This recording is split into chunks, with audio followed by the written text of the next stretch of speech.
The Buddha taught that all our suffering stems from our mind, our desires, our internal monologue, our inability to control this lower man. And that's why he writes in the opening of the canto, all the phenomena of existence have mind as their precursor, mind as their supreme leader, and of mind are they made. If with an impure mind one speaks or acts, suffering follows him in the same way as the wheel follows the foot of the drawer. And then the second part of this, all the phenomena of existence have mind as their precursor, mind as their supreme leader, and of mind are they made. If with a pure mind one speaks or acts, happiness follows him like his shadow that never leaves him. This is episode 42, and this is an encore episode. I hope you're enjoying the podcast, and if you are, please consider signing up and supporting my work on Substack or Patreon by clicking the link in the description, and help me get this in front of like-minded people by sharing it with your friends and family, and leave a 5-star review on Spotify or on Apple Podcasts, or subscribe with the bell if you're on YouTube. Let's get into it.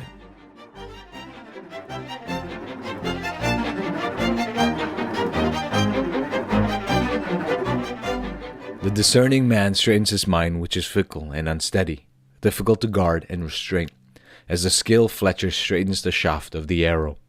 As the fish, taken out of its watery home and thrown on land, thrashes around, so does the mind tremble while freeing itself from the dominion of the evil one. The mind is unstable and flighty. It wanders wherever it desires. Therefore, it is good to control the mind. A disciplined mind brings happiness. The mind is incomprehensible and exceedingly subtle. It wanders wherever it desires. Therefore, let the wise aspirant watch over the mind. A well-guarded mind brings happiness. Those who control the mind which wanders afar, solitary, incorporeal, and which resides in the inner cavern of the heart, will liberate themselves from the shackles of the evil one. He whose mind is not steady, who is ignorant of the true Dhamma, whose tranquility is ruffled, the wisdom of such a man does not come to fullness. Fear has he none whose mind is not defiled by passion, whose heart is devoid of hatred, who has surpassed the dichotomy of good and evil, and who is vigilant, knowing the corporeal body to be fragile as an earthen jar, and fortifying the mind like a citadel. Let the wise man fight the evil one with the sword of wisdom. He should now protect what he has won without attachment. An ill-directed mind does greater harm to the self than a hater does to another hater, or an enemy to another enemy. Neither father nor mother nor any other kindred can confer greater benefit than does the well-directed mind. This is an excerpt from the Dhammapada. The Dhammapada is a collection of sayings of the Buddha. And the Dhammapada, the word, is a compound of Dhamma, which means eternal truth, and Pada, which means the foot. So you'll notice that in just that section that we were reading, there's so much emphasis on the importance of controlling your mind, controlling what you allow into the mind, and freeing yourself from what the Buddha calls the evil one, or in Pali, which is the original language, the evil one is called Mara. And so when you're reading this, you start to notice that right from the beginning, the Buddha says, look, the mind is unstable and flighty. It wanders wherever it desires. Therefore, it is good to control the mind. A disciplined mind brings happiness. That is 100% accurate, because when your mind is undisciplined, when you allow your mind to wander wherever it pleases, and you don't take hold of what you allow into your mind, as we've talked about in all the previous episodes, it will end up controlling you. And in the last episode we did with Epictetus in 007, right? Epictetus' main point was you cannot let the outside, the external things to you, control what happens in your mind. You have to become the master of your mind. You have to be somebody who controls what you think, what you do, by controlling your mind. Now, because the Dhammapada is a collection of sayings, the sayings of Buddha, there's actually quite a lot of things that I wanted to talk about, but obviously that would require us being here for a long time. So what I've done instead is put this into sections, right? And one of the first things that I wanted to talk about was death, and specifically these two quotes. The first one is, Most people never realize that all of us here shall one day perish, but those who realize that truth settle their quarrels peacefully. You see right here that the Buddha is saying the majority of people don't realize that they're going to die. And we know this because most people live as if they will never die. They continue to do things and never reflect on their impending death. And by not doing that, they make decisions that later on they will regret when they are much closer to death. They end up placing a premium on things that are not important for the long run, but would bring them pleasure at this point in time, at this very moment. End up making short-term minded decisions. And we know this from episode 002, Leo Tolstoy. One of the problems that Leo Tolstoy had was that he got to the age of 50, where he had accomplished basically what many can only hope and dream to accomplish. He had a 16,200 acre estate, 300 horses, and on top of that, he had a family, he had kids. He was revered by his aristocratic peers. He was one of the most influential men. And at age 50, Leo Tolstoy goes, "What is all this that I have done? All these things that I have done will not survive past my death." He ends up talking about how the rich and the poor, the wise and the fool, they're all gonna die, right? So he has this quote, "Everything in the world, both folly and wisdom, wealth and poverty, joy and sorrow, all is vanity and emptiness. A man dies, nothing remains, and this is absurd."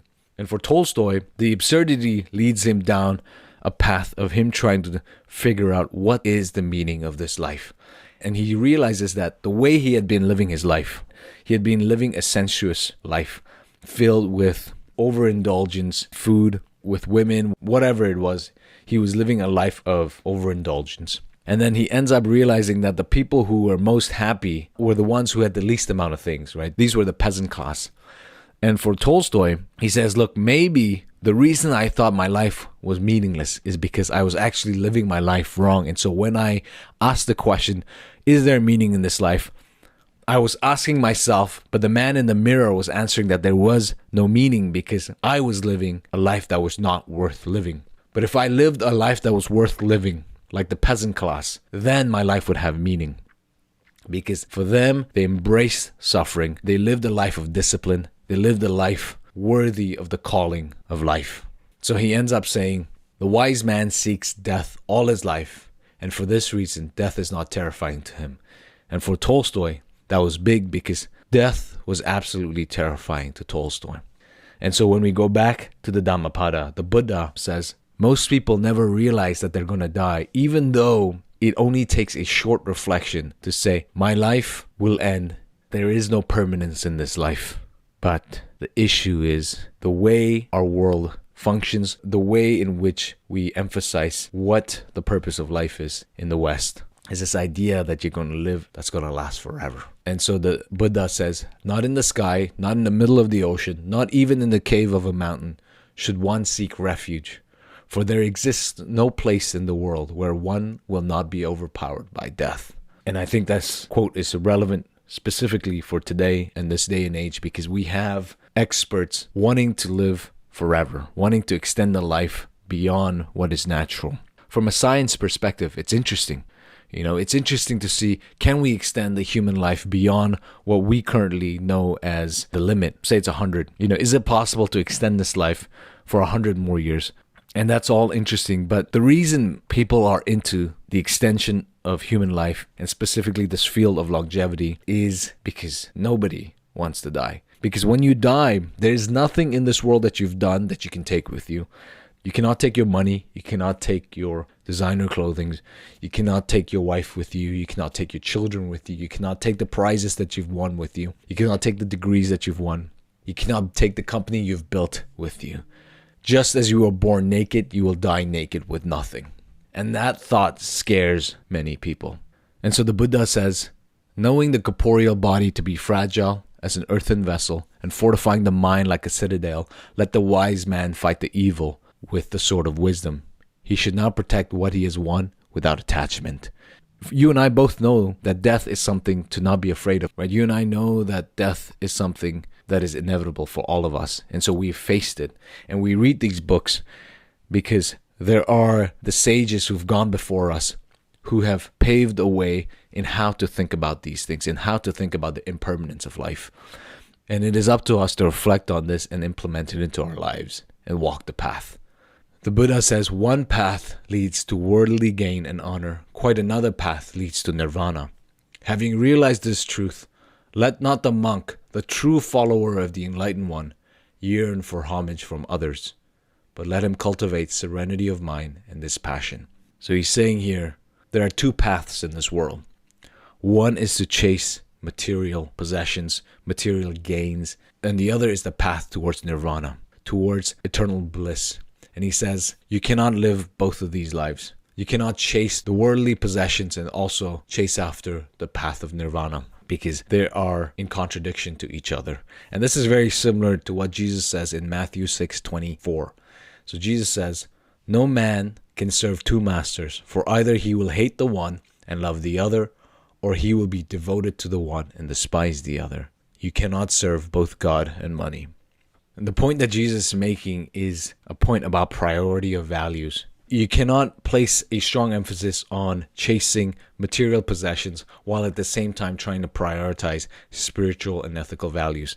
Not that they are in complete contradiction, because there's nothing immoral about riches. But the point that Jesus makes is you need to prioritize the spiritual and ethical values over the pursuit of material wealth. And this is something that in the Dhammapada, it's repeated over and over and over again. Where in the Dhammapada, the Buddha says, look, to be on the path to nirvana, if you are at the same time seeking after excessive wealth and overindulgence of anything, he says, you are not somebody who will attain nirvana, because your mind is in conflict and your loyalties are divided. And moreover, the serenity of your mind is in jeopardy when you focus and place a strong emphasis on material possessions, because you are always going to be thinking about whether you're going to lose this money, whether you're going to lose your house, whether you're going to lose whatever you've accumulated. And so this distraction will end up preventing you from attaining nirvana. And another quote from the Dhammapada, he says, even though a person be dressed in fine clothes, if he develops tranquility, is quiet, self-disciplined, resolute, and practices celibacy, and abstains from injuring all other beings, he is indeed a Brahmin, an ascetic, and a monk. Here now it seems that what the Buddha is saying is you could have the wealth, but if this person has developed tranquility, is self-disciplined, practices celibacy, abstains from injuring all other beings, he says he is a Brahmin. And a Brahmin here just means a holy one, somebody on the path to nirvana. And it sounds like a contradiction, but in context, it's not, because what the Buddha has been saying here the whole time is the difference between a man who's wealthy and practices developing his tranquility, developing serenity, being self-disciplined, is that the one who's self-disciplined will not overindulge in anything. Even if he has the wealth, his wealth, he will use it for good. He will not be attached to his wealth. But the man that you don't want to be is somebody who has wealth and who's completely attached to his wealth, because that man, he says, will not be able to attain nirvana. And so the question to ask yourself is, how attached are you to your material possessions? Are you someone whose mind is constantly burdened by worldly possessions? And if so, the Buddha says you must take care to become detached with these things, right? You must not be attached to these things, because in you being attached, it is what's preventing you from living a happy life. So he says, awake, be not heedless, follow the truth. He who embarks upon the path of truth lives happily in this world and in the hereafter. And again, the path of the truth is living a life that's not overindulgent. You have self-discipline. You have cultivated your mind to be at peace. When you do these things, then, he says, look, you will be happy. So then the question is, well, then how do you do this? How do you get to the point where your mind is strong, where your mind is the master? For the Buddha, the starting point is to cast away the evil one, or in the Pali, it's Mara, M-A-R-A. And so in the excerpt that we read, right, he says, as fish taken out of its watery home and thrown on land, thrashes around, so does the mind tremble while freeing itself from the dominion of Mara, or the evil one. The mind is unstable and flighty. It wanders wherever it desires. Therefore, it is good to control the mind. A disciplined mind brings happiness. it's clear that it's not easy to take hold of your mind, to control your mind, because when you are in the midst of reining in your mind, because your mind is so unstable and flighty and it wants to wander everywhere, he says, it's like a fish when it's taken out the water and it's just flapping around. Your mind feels like it's going to explode. It feels like it's getting out of control. It is through this, right? It is through this discomfort that you actually can cross the threshold of controlling your mind. So one of the practices within the monastic tradition that they do, specifically in the Buddhist monastic tradition, is to sit cross-legged, to have your hands on your legs, and to not move your body, right? To not scratch, to not be distracted by these things. Because in you cultivating this sort of discipline, you're able to get the mind to overcome the body, right? And that is extremely important. And one of the interesting things about the Buddha, and the reason why he says the Mara, right? You have to overcome the Mara, and it comes up over and over and over again. And you'll see that later on when the Buddha, before he attained nirvana, he was trying to figure out how to attain this, right? Prior to the Buddha attaining nirvana, they're known as the Bodhisattva. And so if you're ever reading any sort of like Buddhist commentaries and they say the Bodhisattva, that means they're referring to the Buddha before he reaches his enlightenment. And so Siddhartha Gautama, when he's very young, he's sitting under a tree and his dad is plowing the field for a particular festival. He ends up having a transcendental meditative experience. And so as he gets older and he's trying to figure out how to attain nirvana, he does all these extremes, right? So first of all, he tries to do the most extreme ascetic practices by not eating, by not drinking water. And what ends up happening is he nearly dies. And so he says, look, actually, it seems like even though I've been practicing all these things for multiple years, I haven't actually gotten any closer to nirvana. So I must be doing something incorrect here, or I'm doing something that's not working. And in him reflecting, the Buddha says in the Majjhima Nikaya, he says, I thought of a time when my Sakyan father was working and I was sitting in the cool shade of a rose apple tree, quite secluded from the sensual desires, secluded from the unprofitable things I had entered upon, and abided in the first meditation, which accompanied my thinking and exploring with happiness and pleasure, born of seclusion. I thought, might that be the way to enlightenment? Then following up that memory, there came the recognition that this was the way to enlightenment. And so from here, he ends up finding a fig tree and sitting under the fig tree. And he says, look, I'm not going to move from here until I reach nirvana. And that is where something interesting happens. And what happens is Mara, the evil one, appears to the Bodhisattva and sends his daughters to tempt the Bodhisattva to move his body, to give up his mission of trying to attain nirvana. His daughters start attacking him, and the daughters are representative of boredom, of greed, of desire. But when that all fails, the Mara offers him any worldly wishes and says, look, I will give it to you if you just go home and live a life of good karma, but you have to leave. But the Bodhisattva, again, the Bodhisattva is the Buddha, before he's attained nirvana, says, no, I don't want this. So then Mara goes, you know what? I sent my daughters that didn't work. I gave him the option to have anything in this world, and he still didn't comply. So then he sends his son, and his son represents anger. But still, the Bodhisattva is able to protect himself from this. And finally, Mara, the evil one, goes, I'm going to have a debate with you. And at this point in time, right, this is back 500 BC, the way a debate is determined is how loud the audience cheers for you. And so Mara, he has his daughters, he has his sons. So then when they're having this debate, Mara is winning. But at that point, the story goes, the Bodhisattva calls upon the earth for his support, and the earth sends an earthquake, and that's how it was determined that the Bodhisattva won. And so finally, when he defeats the Mara, the Bodhisattva is able to get into his own meditative practice. And his own meditative practice, as the story goes, was different from the practices at that point. The practice at that point was to draw yourself into levels of unconsciousness. But the Bodhisattva says, no, I'm going to do the opposite, because when he was a child, that's exactly what happened, right? He became more conscious, more aware of the things around him. And so then when he's sitting under this fig tree, he's just defeated Mara. He does the opposite and he starts meditating to become more conscious. And it's at that point that he attains nirvana and becomes the Buddha. Now, when you understand the story, the whole of the Dhammapada makes much more sense, and why Mara keeps appearing and why he says, look, you have to live a life that is not pleasure seeking. You have to live a life that is not indolent, because if you do, then the evil one will win against you. And so the saying he has there is, the pleasure seeker who finds delight in physical object, whose senses are unsubdued, who is immoderate in eating, indolent and listless, him the evil one prevails against, as does the monsoon wind against a weak-rooted tree.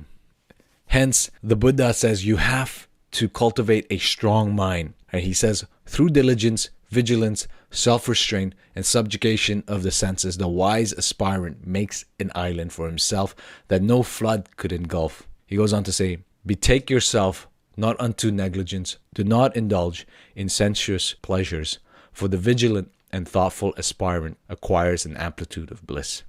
Vigilant among the heedless, wakeful among the sleeping ones, the wise man forges ahead, as a swift steed outstrips a horse of lesser strength.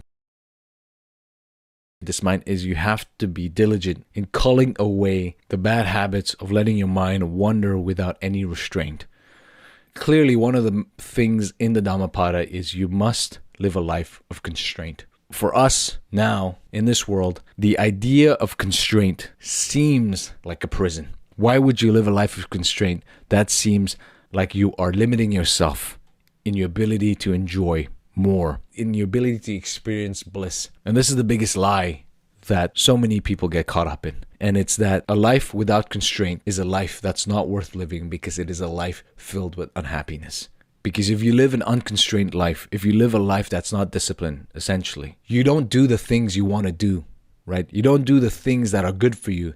You do the things that your lower man decides what it wants. And your lower man is willing to kill you for it, because it is selfish.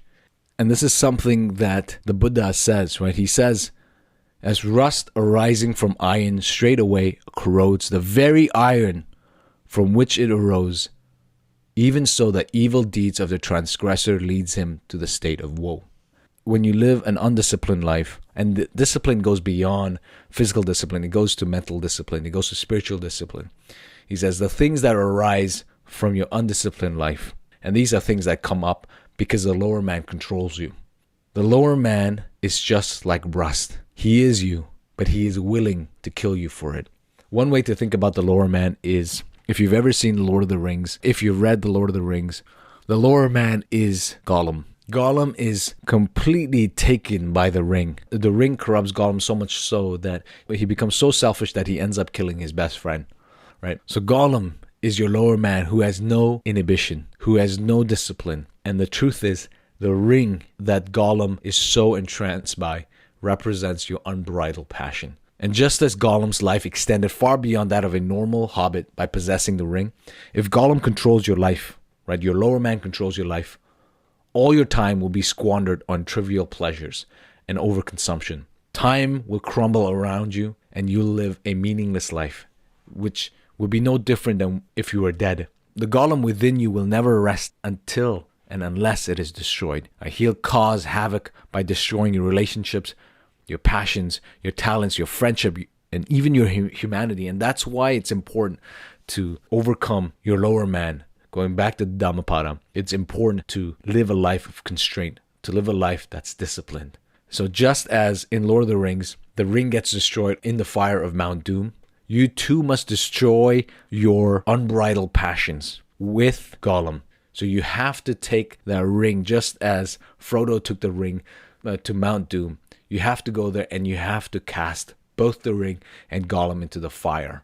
And specifically in the Dhammapada, the way to do this is to be vigilant of yourself, to be vigilant of your mind. Because the Buddha says vigilance is the path to immortality. Non-vigilance is the path to death.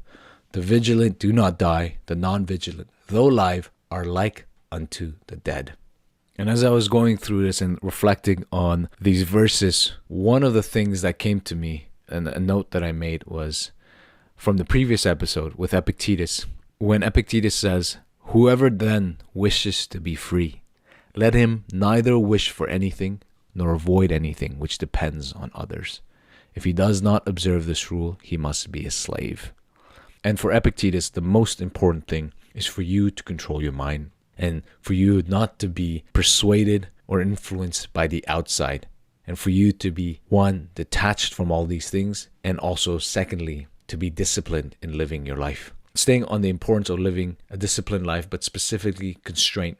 If you look at any craft, right? If you look at any craftsmanship, the whole practice, the whole craft requires constraints. If you look at piano, when you're trying to learn the piano, you are free to play whatever keys you want to play. You have no constraints, but you will not be able to create a beautiful tune playing whatever you want to play. You only are able to play beautiful tune when you are constrained. And the way to play beautiful music is through practice, through practicing discipline, self-discipline specifically, and understanding that there are certain notes that go with certain notes.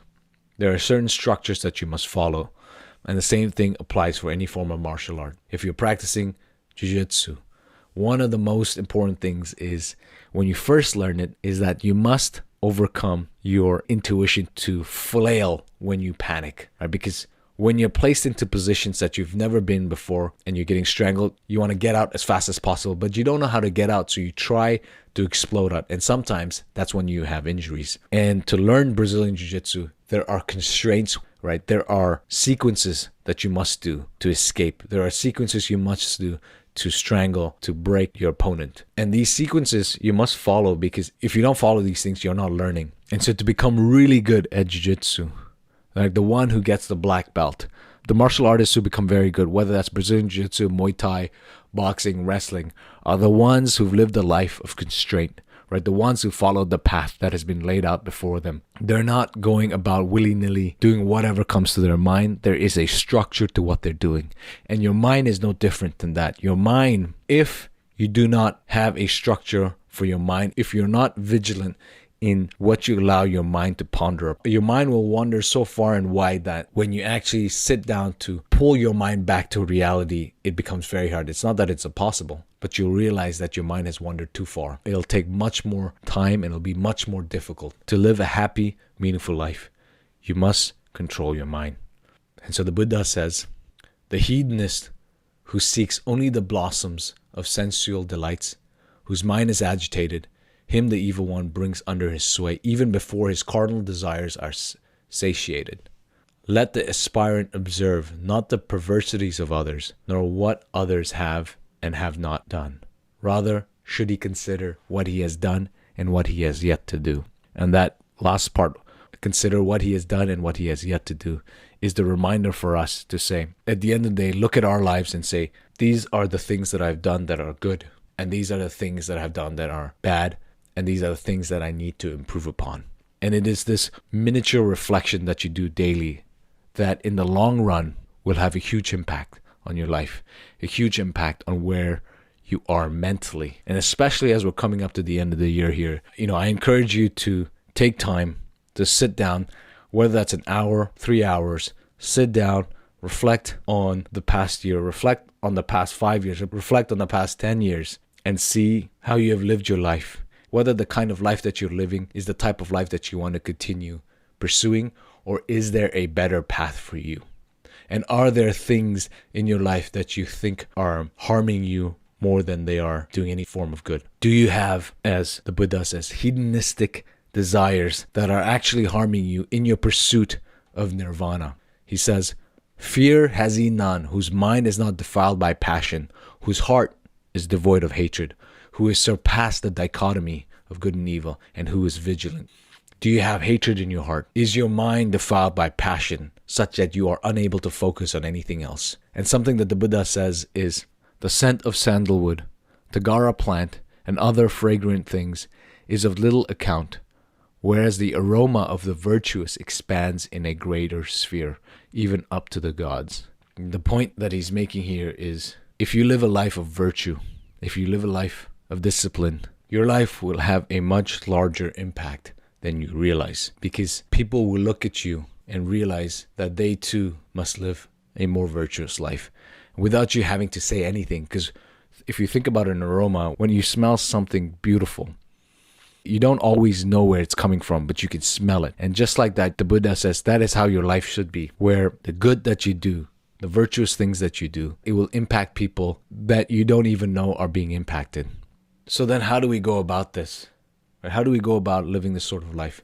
And for the Buddha, he says, he who is purged of all sensuality, firmly established in moral virtues, possessed of self-restraint and truthfulness, is indeed fit for the yellow robe.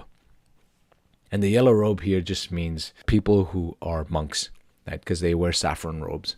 He actually says, he who dons the yellow robe without even cleansing himself of sensuality, who is devoid of self-restraint and truthfulness, is indeed not fit for the yellow robe. And then it goes on to say, as the monsoon rain pierces through the roof of an ill-thatched house, so lust enters the undisciplined mind. And this reminded me of a quote from Epictetus from the manual, when Epictetus says, in walking about you take care not to step on a nail or to sprain your foot, so take care not to damage your own ruling faculty. If we observe this rule in every act, we shall undertake the act with more security. Very similar here, where for Epictetus he's saying you have to protect your mind just as you wear shoes when you're walking so you don't step on a nail. So too, your mind must be protected, otherwise you'll end up damaging your ruling faculty.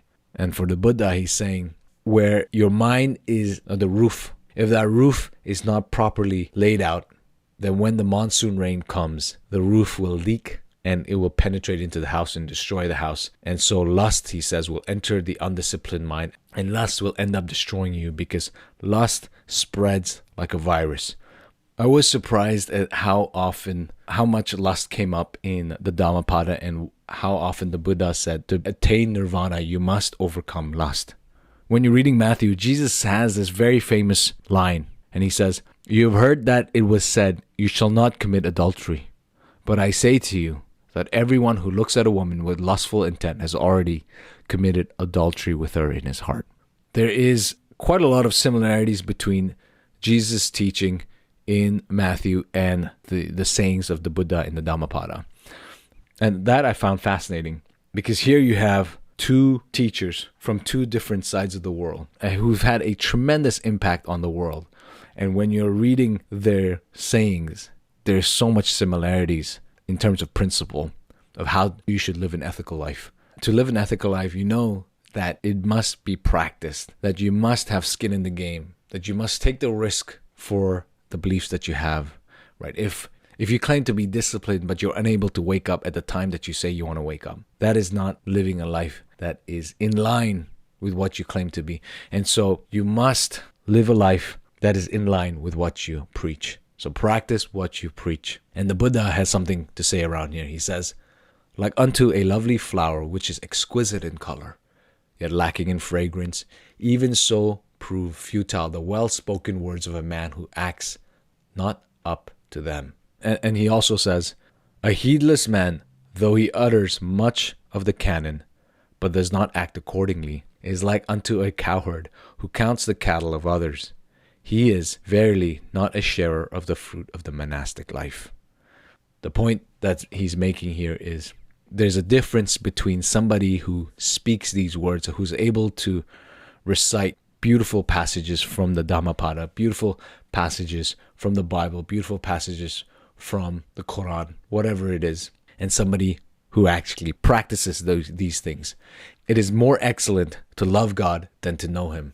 And that is something for us to remember generally, whether you are a person of faith or not. It is better to practice what you preach and not be able to explain full well why it is that you're doing what you're doing, versus somebody who can tell you the intricacies of this philosophy and this ethical framework. But then when you look at their life is absolute garbage. Their life, as Tolstoy says, is no different than somebody who's already dead. And that's one thing that Tolstoy hates in Confession. He says, all of my friends, right, all of them know that their life is meaningless. They've told me that life is meaningless.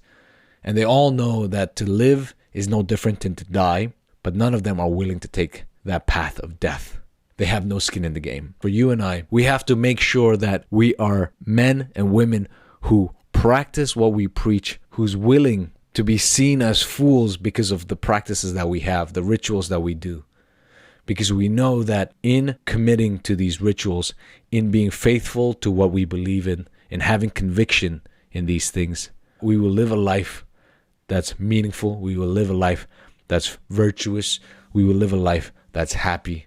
And of according to the Buddha, you are on the path to nirvana. So the Buddha says, a man, though he recites only a little of the canon, but acts according to the precepts of the sacred law, who having got rid of lust, hatred, and delusion, has firmly established himself in liberated thought, and clinging to no worldly possessions here or the hereafter, such a one becomes indeed a sharer of the true fruit of the monastic life.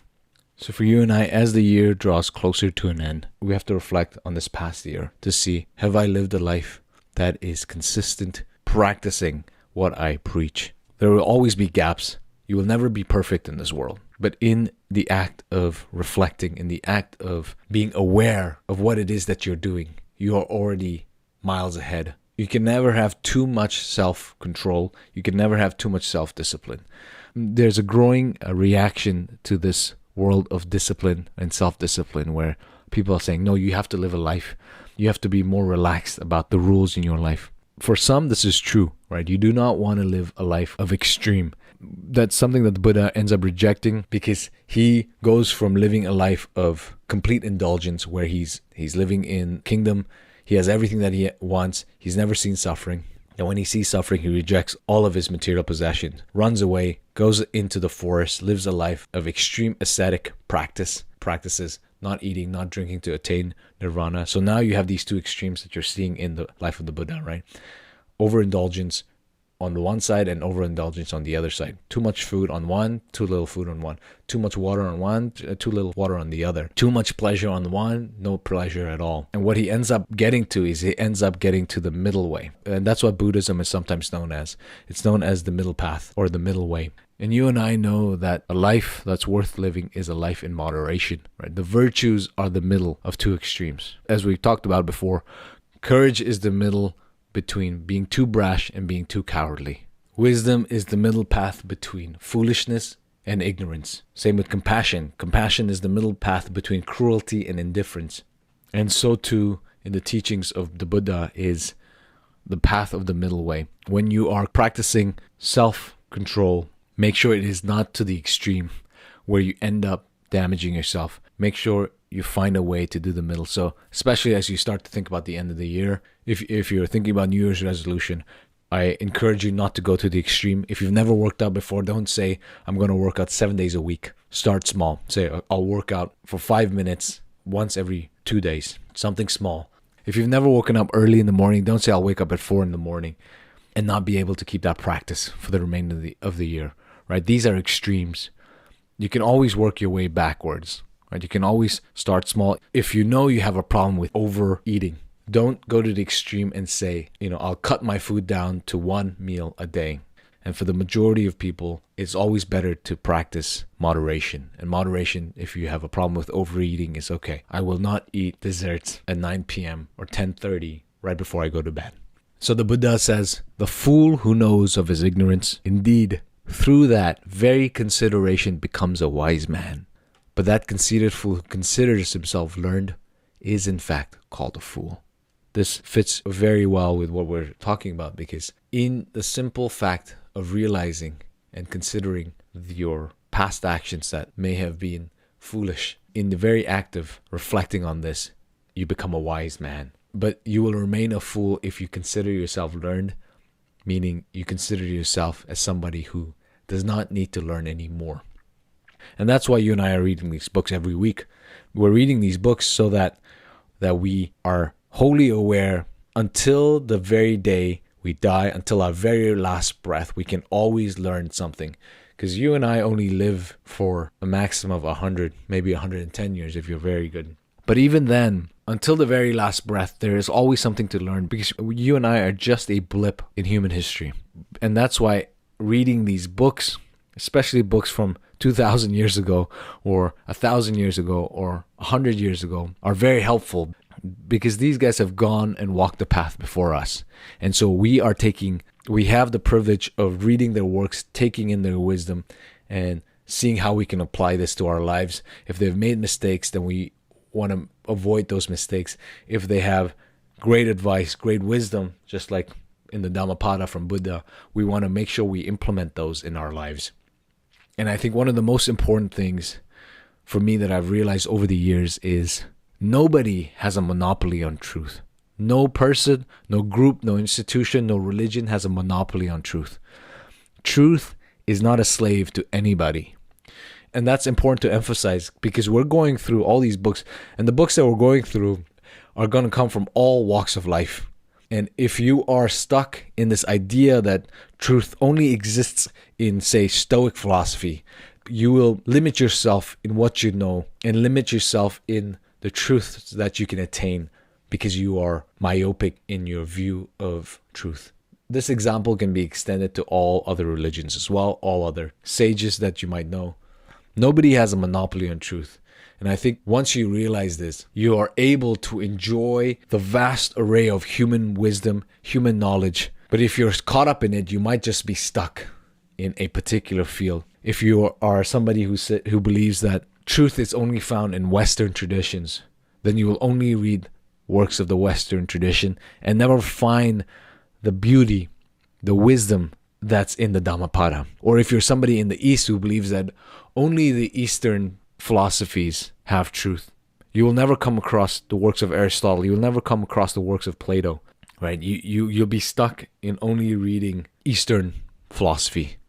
Precisely because we don't want to do this, we want to make sure that we expand our mind, expand our consciousness, and not be limited. It's important to not judge quickly others and the works of other traditions. Judge what they say. There are people who believe that certain groups, certain people have the monopoly on truth. And anything that doesn't come from this tradition is all wrong. And I think this limits you in what you can learn. Now I want to move on to something that for the Buddha is very, very important. As I mentioned before, for him there are things that are evil, there are things that are immoral that will prevent you from attaining nirvana. And there are a few sayings that I want to bring up here. So the first one is, the unwise, fools who are enemies to themselves, go about committing sinful deeds which produce bitter fruits. As fresh drawn milk from the cow does not soon curdle, so an evil deed does not produce immediate fruits. It follows the wrongdoer like a smoldering spark that burns throughout and suddenly blazes up. So he says, do not keep company with evil-doing friends, nor with people who are base. Associate with the good, associate with the best of men. A side note here, base here doesn't mean what the modern term is currently being used here. Base here refers to somebody who only thinks about their base desires, who's controlled by their lower man. So the quote around the fresh drawn milk I think is quite insightful, because there are things that you do which you won't see the consequences of immediately. But if you continue to do these things, if you continue to do evil acts, ultimately they will come through, they will burn you, and suddenly everything will catch on fire because the evil acts that you've been doing has been compounding. And that's what the Buddha is trying to get at. Now, the Buddha says, one day's life of an Arhat. An Arhat is somebody who has achieved nirvana but is not the Buddha. One day's life of an Arhat who is virtuous and contemplative is better than 100 years of a life of one who is dissolute and of controlled mind. It goes on to say, the self is the master of the self. Who else can be that master? With the self fully subdued, one obtains a sublime refuge, which is very difficult to achieve.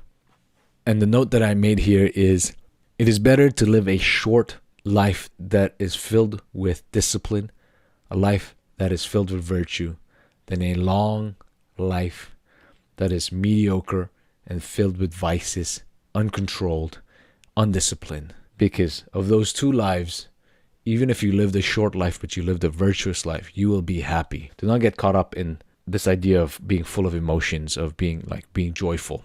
But happiness here is bliss.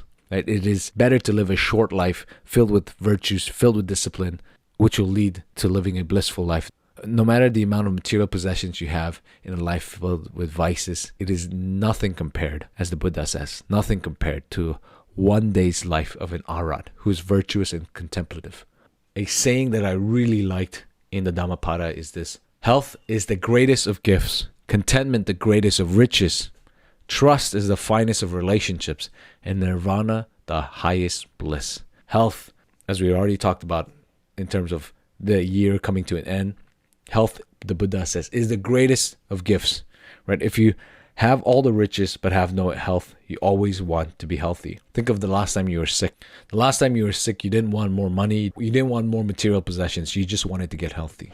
Contentment, the greatest of riches. The reason contentment is the greatest of riches is because you know when enough is enough. And if you don't know when enough is enough for you, nothing will ever satisfy you.